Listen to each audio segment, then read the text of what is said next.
ಚಿಕ್ಕಬಳ್ಳಾಪುರ ನಗರದ ಗಾಂಧಿ ಕೊಳಾಯಿ ರಸ್ತೆಯ ಬಸವಣ್ಣ ದೇವಾಲಯದ ಎದುರು ಶುಕ್ರವಾರ ವೀರಶೈವ ಸೇವಾ ಸಮಾಜ ಏರ್ಪಡಿಸಿದ್ದ ಜಗಜ್ಯೋತಿ ಬಸವೇಶ್ವರರ ಜಯಂತಿಯಲ್ಲಿ ಭಾಗವಹಿಸಿ ಉಪನ್ಯಾಸಕ ಶಿವಮೂರ್ತಿ ಮಾತನಾಡಿದರು.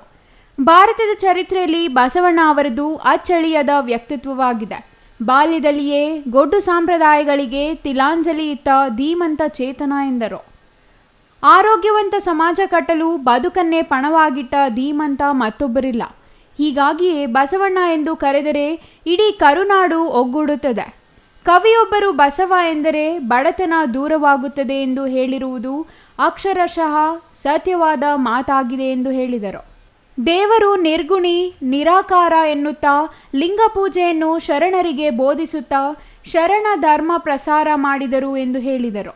ತಮ್ಮ ವಚನಗಳ ಮೂಲಕ ಅಂತರಂಗ ಬಹುರಂಗ ಶುದ್ಧಗಳ ಬಗ್ಗೆ ಜನತೆಗೆ ತಿಳಿಸಿದರು. ಇಷ್ಟಲಿಂಗ ದೀಕ್ಷೆಯೇ ಭಗವಂತನ ಕಾಣುವ ಮಾರ್ಗವಾಗಿದೆ ಎನ್ನುತ್ತಾ ಕಾಯಕವೇ ಕೈಲಾಸ ಎಂದರು.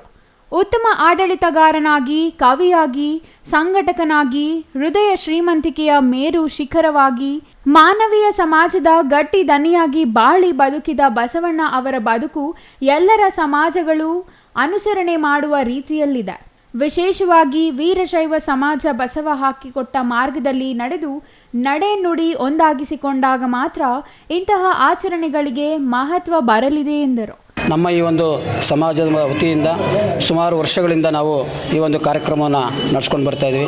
ಅದರಲ್ಲಿ ನಿನ್ನೆ ಒಂದು ಉತ್ಸವ ಮೂರ್ತಿಯ ಒಂದು ಕಾರ್ಯಕ್ರಮ ಪ್ರಾಣ ಪ್ರತಿಷ್ಠಾಪನೆ ಕಾರ್ಯಕ್ರಮ ಕೂಡ ನಡೆದಿದೆ. ಹಾಗೆ ಇವತ್ತು ನಂದಿಕೇಶ್ವರ ಸ್ವಾಮಿಯ ಒಂದು ಪ್ರಾಣ ಪ್ರತಿಷ್ಠಾಪನೆ ಕಾರ್ಯಕ್ರಮ ನಡೆಸಿದ್ದೀವಿ.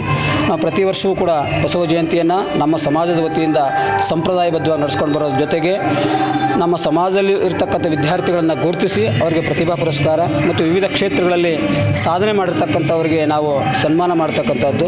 ಹಾಗೆಯೇ ದಾಸೋಹಕ್ಕೆ ಈ ಒಂದು ಪರಂಪರೆಯನ್ನು ರೂಢಿಸ್ಕೊಂಡು ಬಂದಿರುವಂಥದ್ರಂತೆ ಗಣೇಶನ ಗುಡಿನಲ್ಲಿ ನಾವು ಪ್ರತಿ ವರ್ಷವೂ ಕೂಡ ಅನ್ನ ದಾಸೋಹದಂತಹ ದಾಸೋಹ ಕಾರ್ಯಕ್ರಮ ನಡೆಸ್ಕೊಂಡು ಬರ್ತಾ ಇದ್ದೀವಿ. ಅದಕ್ಕೆ ನಮ್ಮ ಎಲ್ಲ ಸಮಾಜ ಬಂಧುಗಳು ಸಮಸ್ತ ರೀತಿಯಾಗಿರ್ತಕ್ಕಂಥ ಒಂದು ನೆರವನ್ನು ನೀಡಿ ಸಹಕಾರ ಕೊಟ್ಟಿದ್ದಾರೆ. ವೀರಶೈವ ಸೇವಾ ಸಮಾಜದ ಪ್ರಮುಖ ಗಿರೀಶ್, ಶೈಲಜಾ ಗಿರೀಶ್, ರಾಜೇಂದ್ರ ಪ್ರಸಾದ್, ಗೀತಾ ಬಸವರಾಜು, ಉಪನ್ಯಾಸಕ ಸದಾಶಿವ ಹಾಜರಿದ್ದರು.